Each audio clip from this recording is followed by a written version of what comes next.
En septiembre de 2023 saltó una noticia que, la verdad, dio la vuelta al mundo. Se presentaron en el mismísimo Congreso de México dos pequeños cuerpos momificados que, supuestamente, no eran de origen humano. Como se pueden imaginar, esto desató un debate tremendo. ¿Estamos de verdad ante una prueba de vida extraterrestre? ¿O es uno de los fraudes más currados que hemos visto últimamente? Vamos a intentar desgranar las pruebas. Vale, para no perdernos en esta historia, vamos a ir paso a paso. Primero vamos a revivir esa audiencia tan increíble en el Congreso. Después nos metemos de lleno en el laboratorio a ver qué dice el ADN. Luego, un punto súper importante, el problema del ADN antiguo y la contaminación. También investigaremos un poco quién está detrás de estas afirmaciones y ya al final pues intentaremos encajar todas las piezas del puzzle. Todo arranca aquí, en Ciudad de México, septiembre de 2023. El ufólogo Jaime Maussan se planta ante el Congreso y suelta una afirmación, extraordinaria, presentando unas pruebas físicas que, según él, podrían cambiar por completo nuestra forma de entender la vida en el universo. Y esta fue la frase que lo puso todo patas arriba. La afirmación era muy atrevida. Estos cuerpos, con 1000 años de antigüedad, no solo eran reales, sino que su ADN demostraba, supuestamente, que no eran de este planeta. Así de claro. Pero ojo, que como vemos en esta cronología, la historia no empezó en 2023, ni mucho menos. De hecho, si tiramos del hilo, nos vamos a 2017, cuando las autoridades de Perú ya decían que aquello eran muñecos. Hubo un análisis de ADN clave en 2018, pero pasó bastante desapercibido. No fue hasta la presentación de Maussan en 2023 que el mundo entero se enteró, y claro, eso provocó nuevas reacciones desde Perú y que se miraran los análisis con más detalle. Venga, vamos ahora a lo que dice la ciencia, a ver cómo se sostiene todo esto. Hay un informe, el del laboratorio Abraxas Biosystems, que es fundamental para entender de qué va todo este debate. El análisis se centró en 3 muestras principales. Una era de María, una momia más grande y con una pinta más normal, digamos. Las otras 2 eran de Victoria, uno de los cuerpos más pequeños y raros, el famoso cuerpo de los 3 dedos. Y aquí llega el primer resultado que, fue un bombazo, pero quizá no el que algunos esperaban.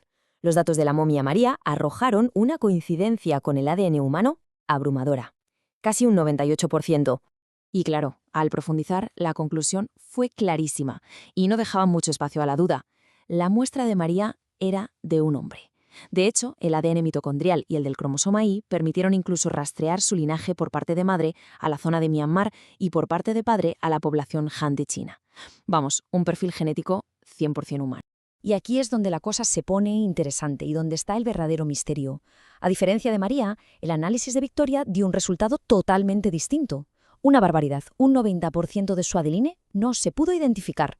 No coincidía ni con humanos, ni con animales, ni con plantas, con nada conocido en las bases de datos. Y claro, aquí es donde surge la gran pregunta. ¿Qué demonios es ese 90% desconocido?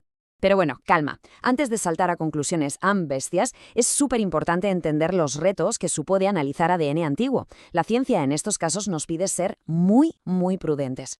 Esta es la pregunta del millón. Y la respuesta nos lleva directos a uno de los mayores quebraderos de cabeza en este campo, la contaminación. A ver, el ADN antiguo es un material súper frágil. Imagínense que es como un papiro viejísimo que se ha ido rompiendo en trocitos minúsculos. Y lo peor es que cualquier contacto, por mínimo que sea, con ADN moderno, la piel del arqueólogo, una gota de saliva del técnico de laboratorio, puede meterse en la muestra y tapar por completo la señal original. Este estudio de 2013 lo deja clarísimo. Compararon muestras de huesos. Unas las recogieron directamente de la excavación con un cuidado extremo y otras pasaron por el proceso normal de un laboratorio. El resultado, las muestras manipuladas estaban tan contaminadas con ADN moderno que sus perfiles genéticos eran irreconocibles.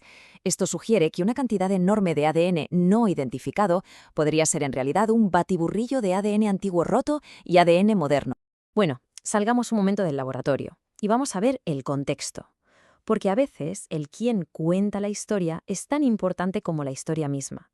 La ciencia no ocurre en una burbuja, hay que ver de dónde vienen las afirmaciones. El principal impulsor de las momias de Nazca, Jaime Maussan, tiene un historial bastante conocido de presentar casos muy sensacionalistas que después de investigarse resultaron ser otra cosa. Casos como la criatura de Metepec, que acabó siendo un mono sin piel, o un hada demonio que era en realidad el cadáver de un murciélago. Durante su presentación en el Congreso, Maussan enseñó una diapositiva con los logos de varios laboratorios de prestigio. La idea que quería transmitir, claro, era que su trabajo confirmaba que los cuerpos eran alienígenas. Uno de esos logos era del Laboratorio de PaleoADN de la Universidad de Lakehead, en Canadá. Pues bien, el propio laboratorio no tardó en salir a desmentir esa idea. El gerente técnico de Lakehead dijo que le sorprendió que les mencionaran, porque sus resultados, de hecho, habían demostrado que era ADN humano, una contradicción total con lo que se estaba diciendo en el Congreso. Y mientras tanto, en Perú, el país de donde se supone que salieron las momias, la postura oficial es contundente y no se ha movido ni un pelo. Desde 2017, sus informes forenses han concluido que no son cuerpos biológicos de verdad, sino artefactos construidos con huesos humanos y de animales pegados con cola sintética. De hecho, para ellos es un tema muy serio. Lo consideran un posible delito contra su patrimonio arqueológico. Después de analizar la ciencia, el contexto y toda la polémica, nos encontramos con dos formas de interpretar esto que son radicalmente opuestas. Vamos, el día y la noche. Y esto resume el conflicto perfectamente. Por un lado, tenemos el dato rarísimo de ese 90% de ADN de Victoria que es desconocido.